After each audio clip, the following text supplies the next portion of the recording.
The campus of Cleveland State was still buzzing over the Horizon League Tournament Championship and the advancement to the NCAA Tournament. Not since 1986 did the university have a rally to celebrate a team headed to the national tournament. Everybody was here.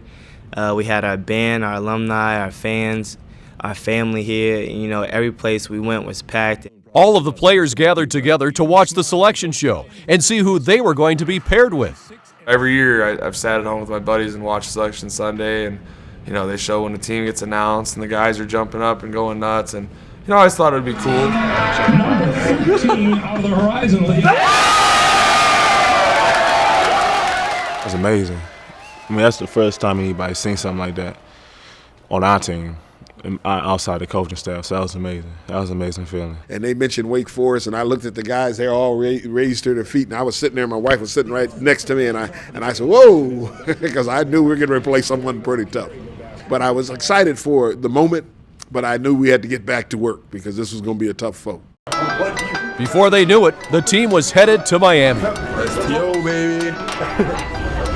We treating it like a normal road trip. I can't wait till Friday night. It's an exciting time. They were anxious, excited, nervous, and tired.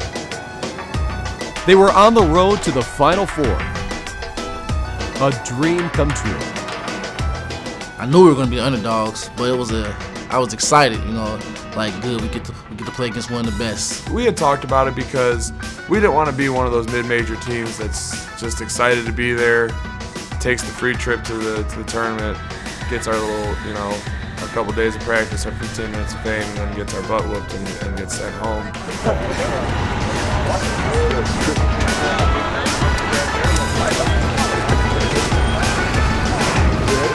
Despite the distraction of being in Miami, the players had a different mindset. We're not really too distracted by what Miami has to offer because, you know, we have a job to do. It's all right. We taking it as a business trip. Coming here knowing it's a business trip and trying to take care of something. To prove how much of a business trip it was, we didn't really get to enjoy it. Well, we enjoyed it, the experience, but as far as Miami, we didn't really get the chance to sightsee. We drove through South Beach, and that was it. It was all business. It was nothing else because we still had our goal in line. The team practiced in relative obscurity. Very few media members went into their locker room to discuss the upcoming game versus Wake Forest. We're not really used to cameras anyway, so it was kind of normal. We know we were underdogs, so, you know, we really didn't expect too much. We know a little bit of media was going to talk to us, but we really didn't care about that. We came there on a mission. I think that's one of the cool things about our team is our guys kind of embraced that and, you know, went into those games with a little chip on our shoulder, just, you know, really trying to prove some people wrong. The one group of people they did not have to prove anything to was their fans. CSU all the way! Woo! We're gonna win! We're number one! Woo! The diehard CSU Viking fans arrived in force to let everyone know the Vikings were in town. In Gary Waters we trust. It took us 19 hours to drive down here. We're down here for 4 days. We're coming home with 2 victories. We're going to head back to Indianapolis where we already clinched the Horizon. We're coming home. We are bringing this home this year. Right now it's wake up and smell the upset. Cinderella's slipper fits at Cleveland State. I think we're capable. I think we have a good ball club and, you know, anything's possible. You know what's going to go through my mind is sitting there for all those years when there was nobody in the stands and now seeing all these people here. So hopefully be much like Butler. You know, we all ran out there like it was unbelievable. So for me, it's a dream. I'm just getting a chance to see these guys become men, and for the seniors in particular, Janathan and Cedric, Renard, George, and Chris, this is big. It's big. It's awesome. In a sign of solidarity, Syracuse Orange fans stopped by to let the Viking supporters know they had earned their respect. Because Cleveland State rules! We were at the Dome when he made a 65-foot shot. That was heart, that was integrity, that was desire. A very quality gesture and behavior that Syracuse did. I was really excited about what they did. They stayed in for the whole game and just rooted us on. I mean, that was pretty good. The Vikings may have earned the respect from competitor fans, but they knew they had to earn it from the team they were about to play. I feel like a lot of those guys maybe were looking a little past that game and past us to other games in the tournament, potential NBA stuff. They feel like they doing you a favor by allowing you to participate in this. Teams aren't going to give you respect knowing that they're a bigger school. They're going to look to come in and dominate you and try to run you off the court. But, I mean, didn't happen. It was the first round of the NCAA Tournament, and the CSU Vikings would play the last game of the day in Miami.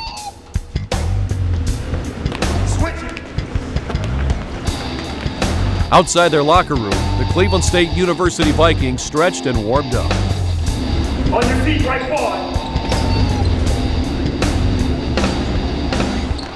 When the Wake Forest team arrives, they walk past the Vikings as if they were loitering in the hall. Coach Waters would say, Goliath did not fear David. Coach drew a connection between the biblical story of David and Goliath and ourselves in Wake Forest. Wake Forest was #1 in the country at one time in that season. They only had lost 6 games, and they were one of the toughest teams in the ACC, one of the toughest conferences in America. We were going up against a Goliath team, and everybody was looking at us just a small team because we didn't have as much as height as they did. In the biblical story, David sticks to what he's good at and kind of relies on what he's always relied on instead of trying to go out and be some warrior. We knew if we use what we had like David, which was our defense and our identity, and we do what we do, that we would come out successful. We went into the game with confidence, thinking that we could slay Goliath. It may have been apparent the Wake Forest players were looking past this game as they danced together before they walked on the court. You could tell in their body language that they didn't really care. When the captains meet and go over the rules, they don't want to refuse to shake our hand. They just turned around and walked away. So that right there fueled us more. Whenever you're disrespected, you feel that you want to go out and accomplish respect. And this team is all about, like I told you, integrity and respect and things of that nature. So they wanted to gain that.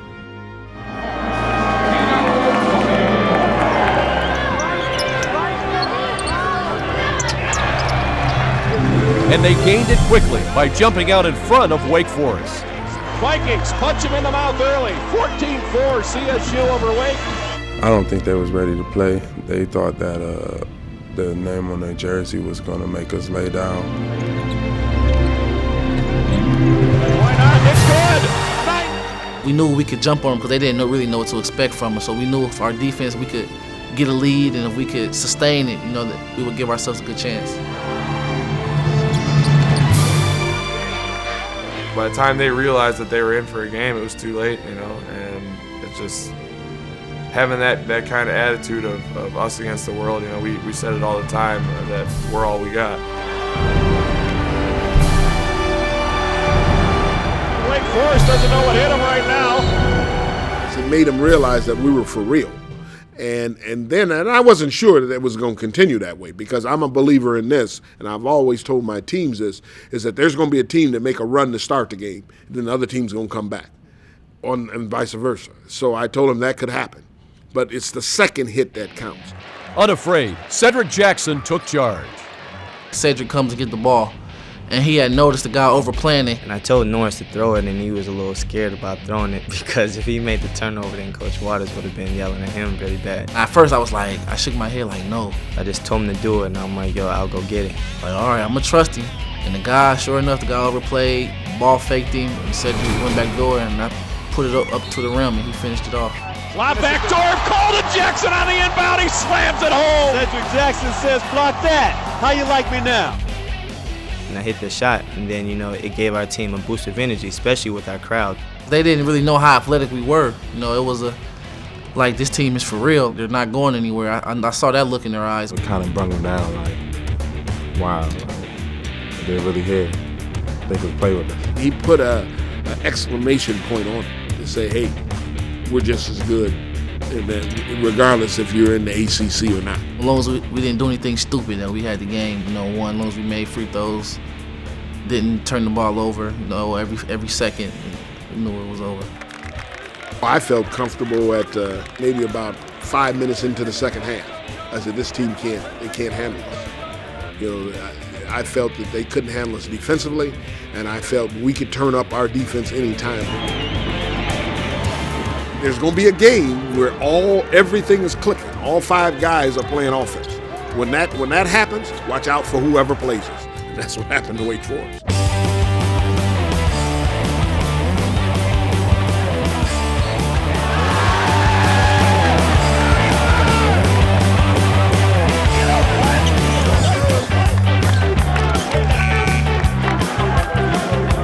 To the shock of the nation, the number 13 seeded Vikings knocked out the number 4 seed with a dominating 84-69 final score.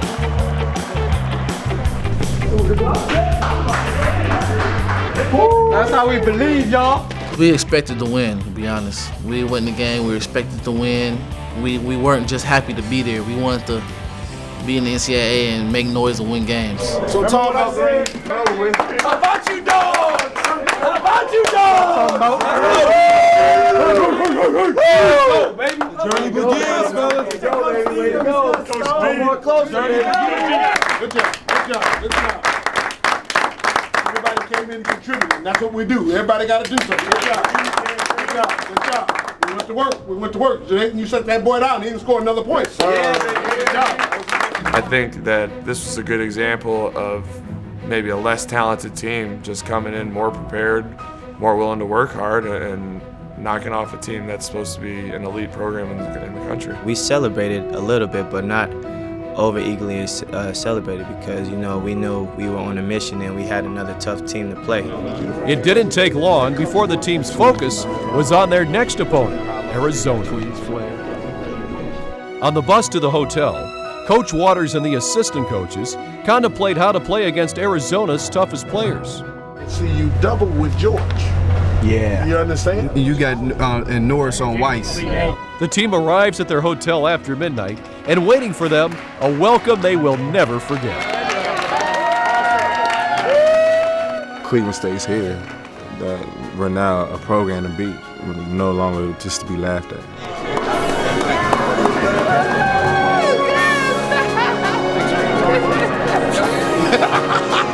You can't get over it, can you? Oh, boy. Who the baddest sophomore on the floor? Get some teams, man. Come on, everybody. Tell you the baddest sophomore. Thank y'all so much. Thank you. This one is mine.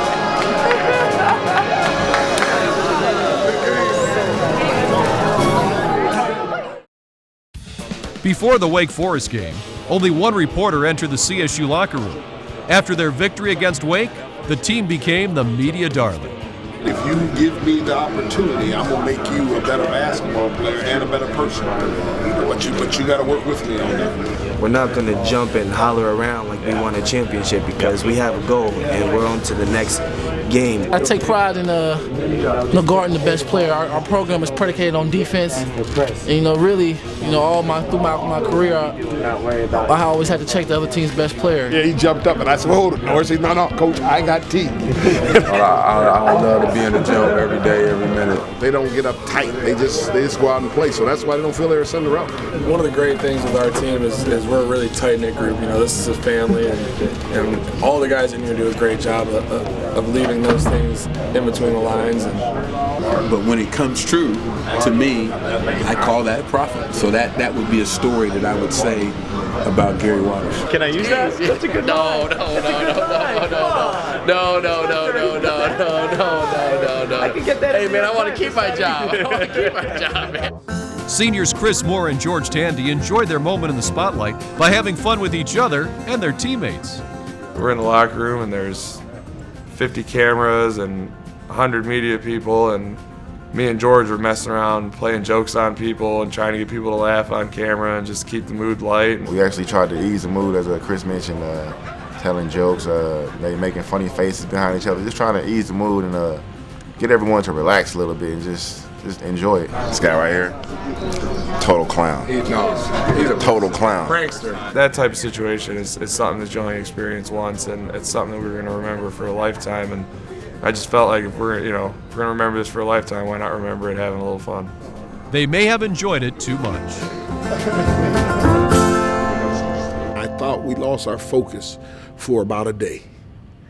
And I think it's because of all the lights, all the interviews, everything that was hitting the kids, and they started believing that it's all about them. And they didn't put forth the mental focus that they had to have for this game, because this was not going to be an easy one.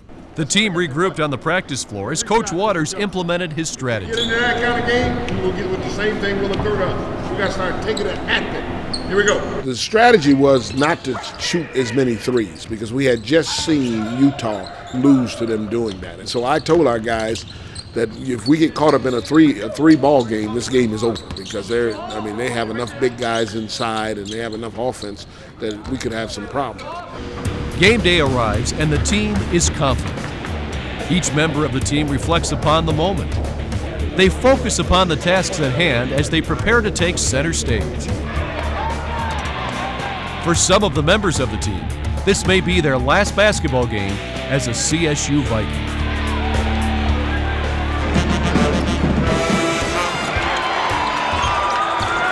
When all the players are playing, we're pretty good. When all the players aren't scoring, we're not as good. The shots weren't falling.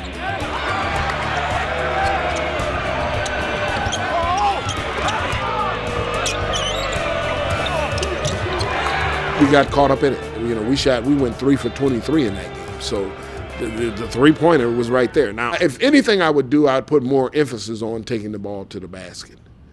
I would put a lot of emphasis on that, because I think even though we talked about it and we emphasized it, but we didn't hammer it home as hard as we should. I mean, even to the point where I say no three-pointers, and I think we'd have had a better chance. It just wasn't in the cards that night. They were making shots, and we weren't. But the team did not give up. We expected to win. We knew that their pressure, their traps were going to be something we were going to have to deal with, but we expected to win the game. That's what we were playing to win. Now, understand, even shooting that poorly, with 6 minutes to go, it's a 4-point ball game. We got a chance to win the game. The door opened, and I had told them, just take it to the basket, get to the basket and get fouled. And they were doing that. And then for 2 possessions there, we let it get away from us. And then the game was over.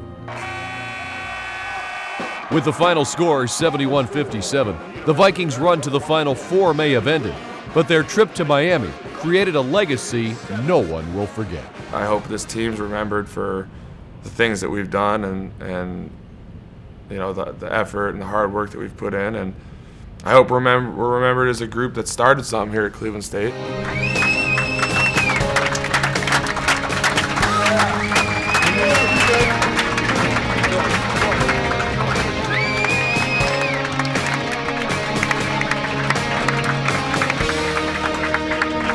We are part of history. Everybody, every member on this team is a part of history. We changed something. We started something. I'll never forget this year. It was very special.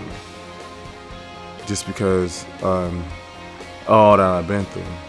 I went from winning 9 games to 10 games to 21 games, and then going to the NCAA Tournament being ranked for us. We were just one of those teams that put this team back on the map, other than the '85 team, so we'll also, our seniors leaving a legacy here.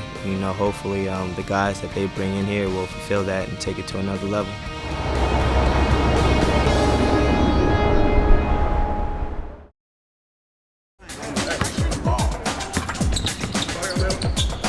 I never knew the true meaning of hard work until I came here. Keep your head up, don't dwell on the past, and just keep working hard. Just always working hard, not taking anything for granted, because it can be taken from you in a blink of an eye.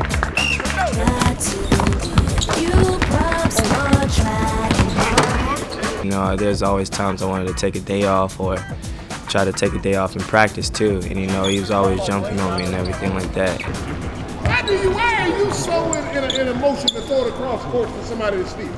You want me to tell you the secret of my success is? First, faith. 2, hard work.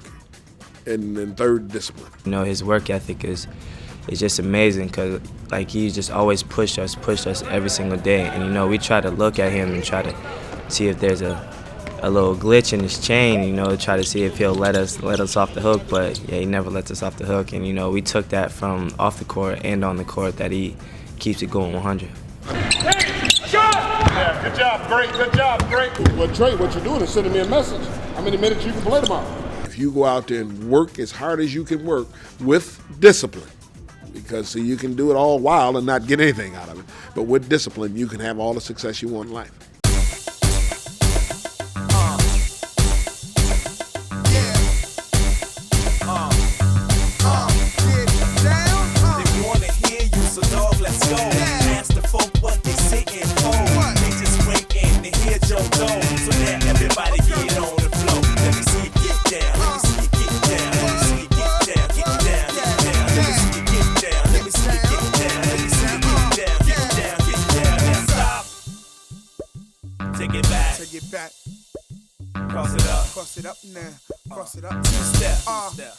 Let's go. I got people with you, I got people with me. You wanna flex some clothes? We gon' shop and spree. Come on and bounce with me. My name is Doja Boy. Getting rich when I spit, thought I told you, boy. Need to get on up, cause I'm about to bust. I might feel it when I rhyme, so I got the cuss. Now if you ready to roll, like in the hook of the song, go ahead, wild out, show me that you belong. Whether it's right or wrong, you don't care about that. I know you like the song, cause you shaking that back. You got money to spend, well, trick that dough. All I wanna know is what you sitting down for.